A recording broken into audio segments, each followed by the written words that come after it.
Turma, bem-vindos à revisão do módulo 2. Falando um pouco do que nós analisamos já o módulo passado, percebemos aí a importância dada ao estabelecimento de uma área específica para o compliance. Isso demanda naturalmente um investimento e uma nova metodologia na administração da empresa, refletindo o comprometimento com a autoadministração da organização e em estabelecer as boas práticas da instituição. No presente módulo, estudaremos os pilares do compliance, os programas de integridade e o papel fundamental que a ética tem para a constituição e manutenção do compliance.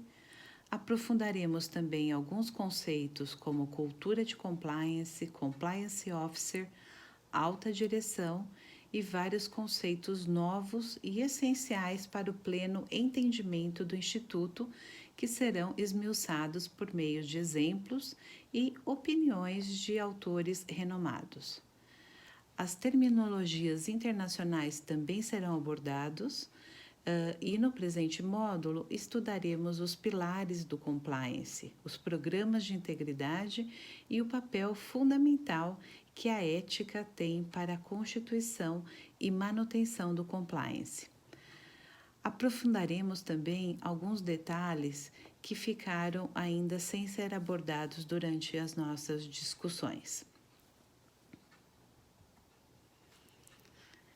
Valores, ética e crenças que existem em toda a organização e interagem com as estruturas da organização e dos sistemas de controle para produzir normas de comportamento que são favoráveis aos resultados de compliance serão vistos agora.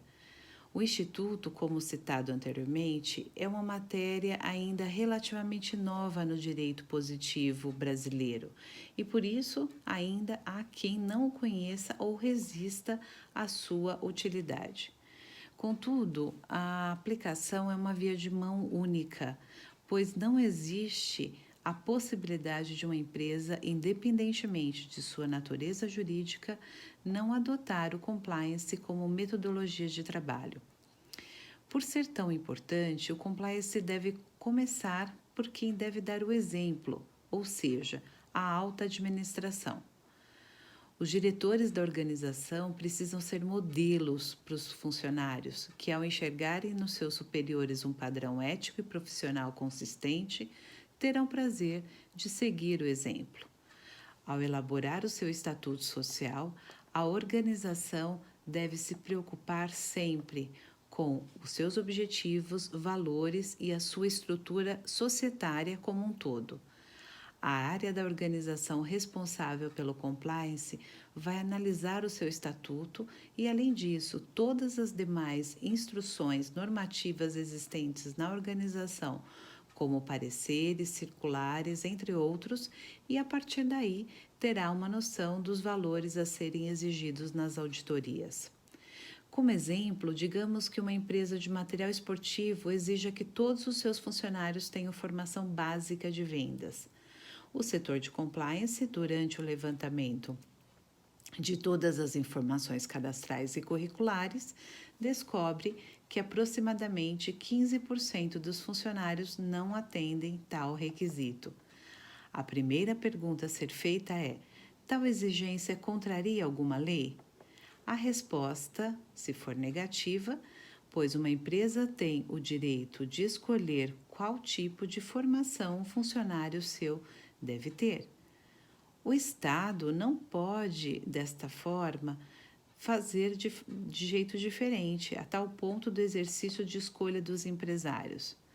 Vencendo esta questão, o setor de compliance, chefiado pelo Compliance Officer, sugerirá um treinamento específico de capacitação para os funcionários, equacionando assim a lacuna entre existência dentro da empresa, pois, como podemos perceber, a cultura do compliance ela engloba não só a adequação legal, ou seja, as normas vigentes de ordenamento pátrio, mas também a adequação institucional com os preceitos da organização.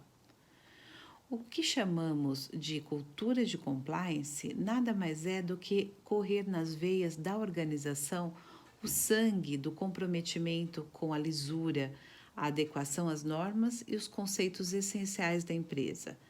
É a aplicação eficaz de métodos tanto para a prevenção quanto para a elucidação de conflitos, o engajamento das diretrizes capazes de possibilitar uma vida saudável, transparente e linear à organização. É difícil trabalhar com incertezas e o mundo empresarial pensa exatamente assim. Como fazer negócio com empresas consideradas inidôneas? O nome não é um patrimônio somente da pessoa física, mas também das jurídicas. E se esta quiser superar uma concorrência, muitas vezes desleal, tente utilizar as suas melhores armas. E uma organização que tenha o compliance como um dos seus pilares terá uma grande vantagem nesse meio tão competitivo.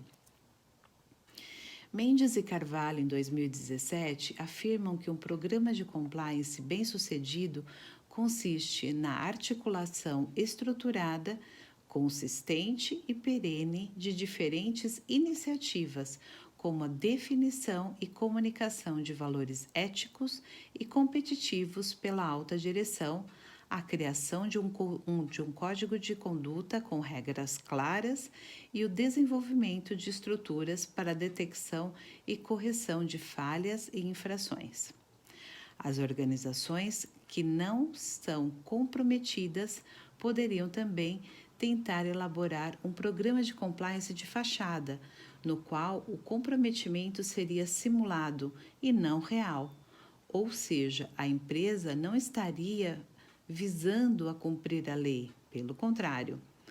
Tais medidas devem ser fortemente combatidas, até porque não será o errado que influenciará o certo, mas o inverso, com as organizações tomando uma postura correta com o tempo, e essa sim será uma regra. Como temos insistido no decorrer desse trabalho, um bom programa de compliance não é mais um adorno suntuoso para as organizações, pelo contrário, é uma necessidade, um meio de sobrevivência. Temos acompanhado diariamente nos jornais escândalos de corrupção, empresas com anos de mercado e bilionárias, mas que construíram seus impérios a custas de propinas, compra de votos, e este castelo de areia está ruindo aos olhos do mundo. Porém, para iniciarmos o tópico com todas as informações necessárias para a assimilação do tema, o conceito de integridade é fundamental. Em geral, quando se pensa na palavra integridade, é estabelecida uma relação direta com valores consolidados a partir de conceitos extraídos da ética e da moralidade. De um modo mais direto e específico, a integridade implica a exata correspondência entre os valores morais defendidos por uma pessoa e a concretização desses no momento em que, diante das situações, problemas que são enfrentados no dia a dia, uma escolha é reclamada para que uma ação ou uma omissão seja concretizada. Por isso, a integridade pressupõe uma consistência interna e externa de virtudes que impede a prática de atos incoerentes ou conflitantes com a postura pessoal abertamente explícita, ou seja, funciona exatamente como o oposto da hipocrisia. O indivíduo possuirá a virtude da integridade se as suas ações ou as suas omissões estiverem baseadas em uma estrutura interna de princípios, gerando uma sensação interna de totalidade, paz com o próprio espírito e de liberdade em relação às influências externas. Daí a compreensão do motivo pelo qual a palavra integridade tem por origem o vocabulário que em latim significa integral ou inteiro. Uma pessoa íntegra é aquela que não está dividida, ou seja, uma pessoa completa, com inteiraça de caráter, com todas as suas peças funcionando bem e realizando as funções esperadas, sempre de acordo com os mesmos padrões éticos, independente das circunstâncias, seja em um ambiente público ou em um ambiente estritamente privado. Pode-se afirmar que uma pessoa é íntegra quando todas as suas crenças, métodos, medidas e princípios derivarem de um núcleo único de valores, com reflexo em todas as suas ações. Por conseguinte, o indivíduo íntegro deve sempre compatibilizar esses valores com a sua conduta, a fim de manter a coerência quando eles forem desafiados. É da essência da estrutura da integridade a completa impossibilidade de aberta de exceções para uma determinada pessoa ou grupo. Se no plano legal todos são iguais perante a lei, mesmo aqueles que estiverem ocupando altos cargos na administração pública, deverão, de acordo com a concepção de integridade, se sujeitar às mesmas regras aplicáveis a qualquer e todo cidadão. Neste momento, nós falamos bastante sobre os programas de integridade, o de compliance e o programa de antissuborno. As normas da ISO, International Organization for Standardization, sem dúvida alguma, habilitam o imaginário da população, pois apesar de muitas pessoas não saberem ao certo a sua destinação, sabem que elas existem. Por exemplo, com a obrigatoriedade da inspeção de gás nas residências, o tubo flexível que conecta a saída do gás até o fogão deve estar conforme a norma NBR 14177, da Associação Brasileira de Normas Técnicas, ABNT, que segue os padrões internacionais. O cidadão que coloca um tubo ao lado do outro não consegue enxergar diferença, mas as normas são técnicas, ou seja, são as nuances, os detalhes que fazem a diferença. Quem nunca se estressou com a normatização das normas e novas tomadas brasileiras? Também baseadas em normas internacionais, a padronização visa um alcance maior, no sentido de não importar o local em que vai estar, mas vai saber como funciona determinado segmento. Não será uma surpresa. A ISO é uma das maiores organizações que criam normas no mundo, tendo sido criada a partir da união entre a International Federation of National Standardization Associations, ISA, e a United Nations Standards Coordinating Community, a UNSCC, começando a funcionar em 1947. A ABNT cita a importância e os benefícios da norma ISO. As normas asseguram as características desejáveis de produtos e serviços, como qualidade, segurança, confiabilidade, eficiência, intercambiabilidade, bem como respeito ambiental, e tudo isso a um custo econômico. Quando os produtos e serviços atendem às nossas expectativas, tendemos a tomar isso certo e não ter consciência do papel das normas. Rapidamente nos preocupamos quando produtos se mostram de má qualidade, quando não se encaixam, são incompatíveis com equipamentos que já temos, não são confiáveis ou são perigosos.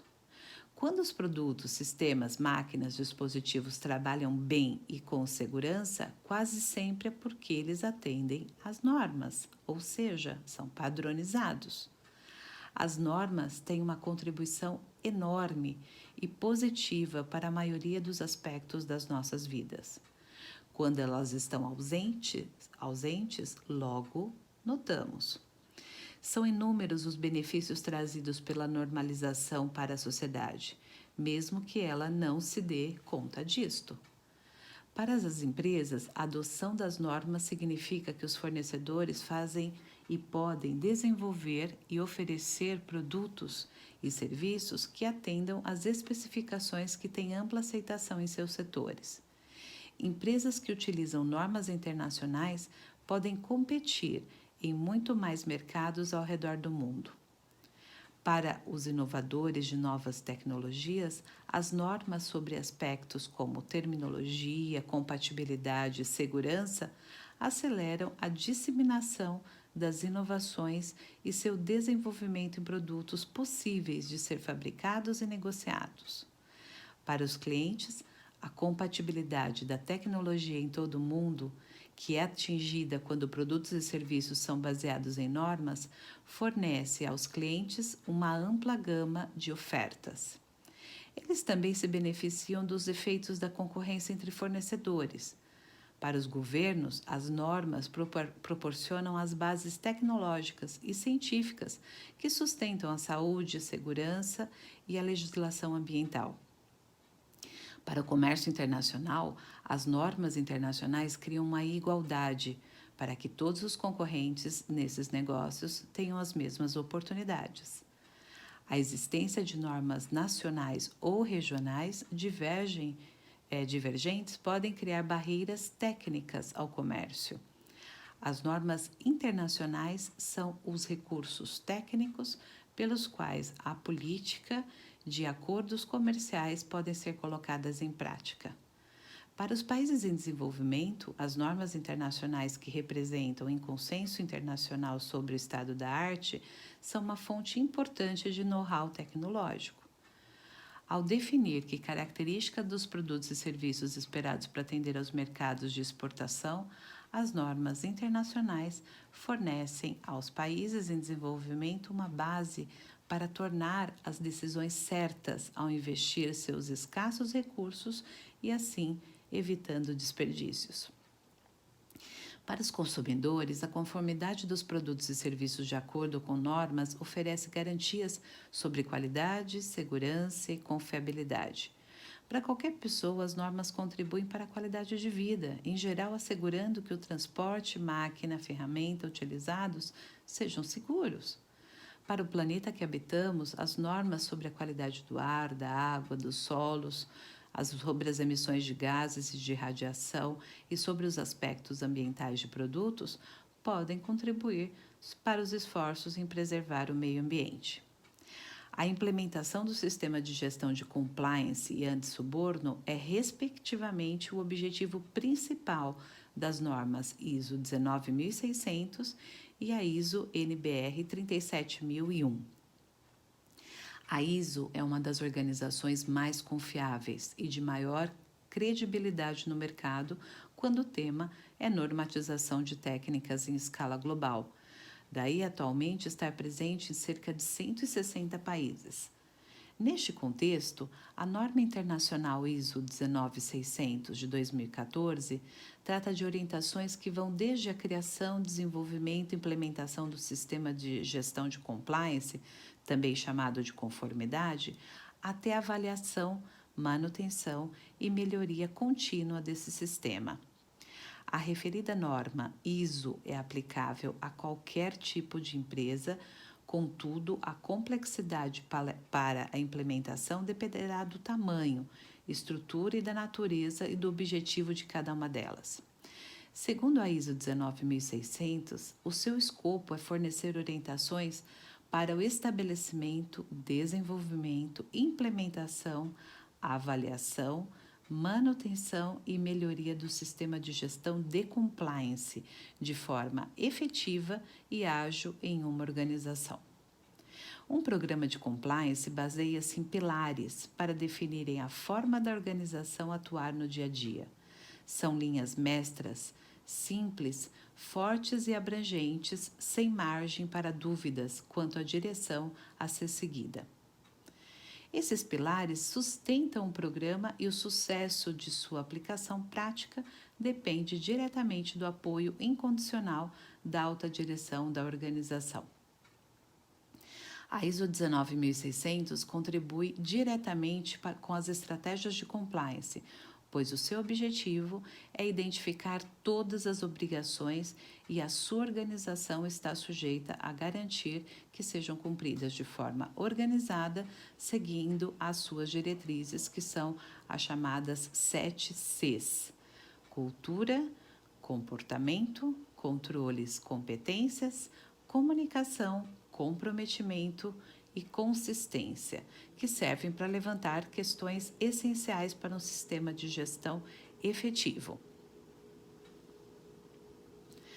As organizações que não são comprometidas poderiam também tentar elaborar um programa de compliance de fachada, no qual os comprometimentos seriam dissimulados, não reais, ou seja, a empresa não estaria visando cumprir a lei, pelo contrário. Tais medidas devem ser fortemente combatidas, até porque não será errado que influenciará o certo, mas o inverso, com as organizações tomando uma postura correta com o tempo que essa deve ser a regra. Falamos há pouco sobre os pilares de compliance, do que o programa deve cobrir. Vamos falar especificamente do princípio 1. O Conselho da Administração é responsável por acompanhar o gerenciamento do risco de compliance da instituição financeira. Ele deveria aprovar a política do mesmo, inclusive no que concerne ao documento que estabelece uma área de compliance permanente e efetiva. Esse princípio também abrange. Como mínimo, uma vez ao ano, o Conselho de Administração deve avaliar a efetividade do gerenciamento do risco de compliance. No princípio 2, falamos que a alta administração, ou seja, a grande cúpula da empresa financeira, é responsável pelo gerenciamento do risco de compliance.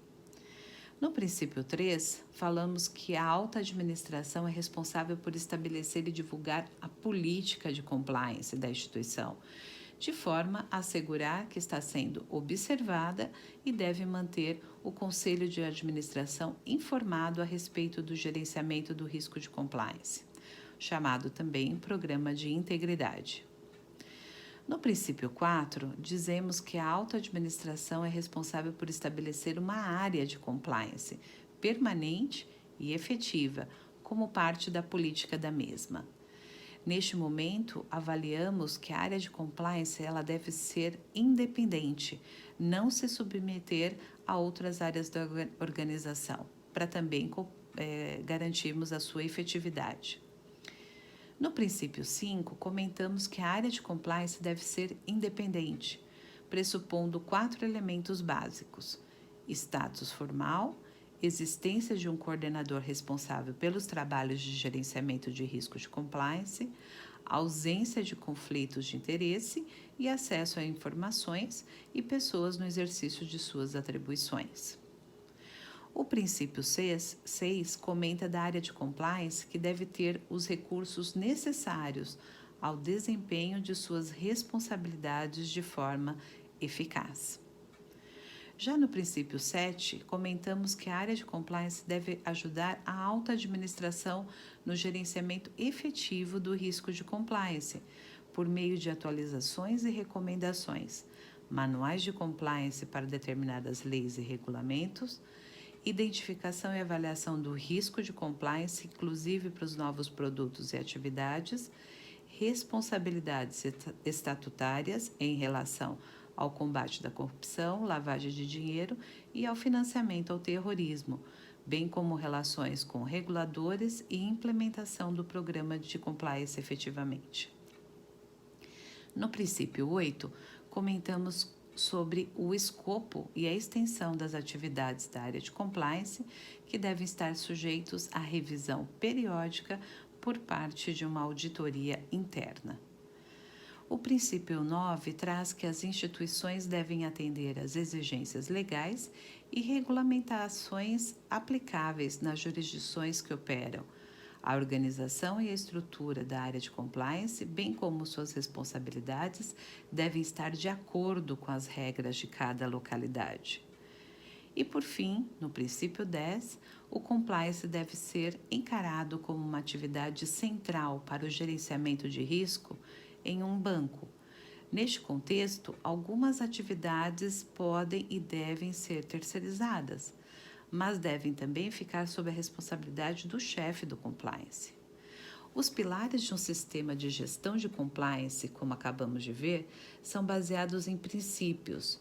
As iniciativas baseadas em princípios envolvem medidas de longo prazo, com o objetivo de promover a conduta empresarial adequada em um determinado país ou setor produtivo, aproveitando-se da vontade de diversos interesses de tornar limpo o ambiente negocial, os quais, inclusive, unem seus esforços no sentido de pressionar o governo a implementar leis anticorrupção. Assim como acontece com as declarações anticorrupção, as iniciativas baseadas em princípios carecem de mecanismos capazes de fazer valer os compromissos acordados. Além disso, em ambientes de alto risco, pode ser muito problemático para as empresas chegar a um acordo sobre as normas aplicáveis, especialmente quando uma falta significativa de confiança entre os concorrentes. Por outro lado, como são providências de longo prazo, não vinculadas a determinado projeto ou contrato, as iniciativas baseadas em princípios são ideais para privilegiar processos participativos de formulação coletiva, com foco em setores específicos do mercado. O enfoque setorial é importante porque ele viabiliza o diálogo entre pares e facilita a troca de experiências. Permite, inclusive, que se possa trabalhar toda a cadeia produtiva de forma integrada, proporcionando uma mudança generalizada naquele ambiente de negócios impuro que macula um determinado setor empresarial.